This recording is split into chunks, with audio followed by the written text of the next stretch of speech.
ipinagdiriwang natin ang isang bagay na tunay na espesyal, mahigit sa 10 taon ng Kathniel.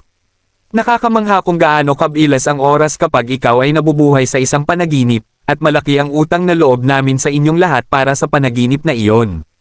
Nang kami ay magsimula, kami ay 2 bata lamang na mayroong magkatulad na hilig at maraming pag-asa. Hindi namin sukat akalain na ang paglalakbay na ito ay magiging ganito kaganda. Sa bawat teleserye, bawat pelikula, bawat proyekto, ramdam namin ang inyong walang sawang suporta. Ang nagpapabukod tangi sa Kathniel ay hindi lamang ang kilig sa screen. Ito ay ang tunay na koneksyon na ibinabahagi namin sa isa't isa at sa inyo, aming mga tagahanga. Lumaki kaming magkasama, humarap sa mga hamon ng magkasama, at nagdiwang ng mga tagumpay ng magkasama. Nakita ninyo kami sa aming pinakamahusay at pinakamasamang kalagayan, at palagi kayong naroon, nag-cheer sa amin. Marami kaming natutunan sa daan.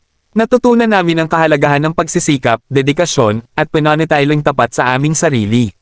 Natutunan din namin ang kapangyarihan ng pagtutulungan, pakikipagtulungan sa mga kamangha-manghang direktor, manunulat, at mga miyembro ng crew na tumulong sa amin na bigyang buhay ang aming mga pananaw. Ngunit higit sa lahat, natutunan namin ang halaga ng pasasalamat.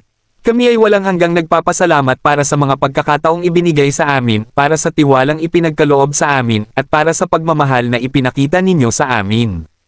Habang tumitingin kami sa hinaharap, nasa sabik kaming tuklasin ang mga bagong abot tanaw, harapin ang mga bagong hamon, at patuloy na lumikha ng mga kwento na makakaantig sa inyong mga puso.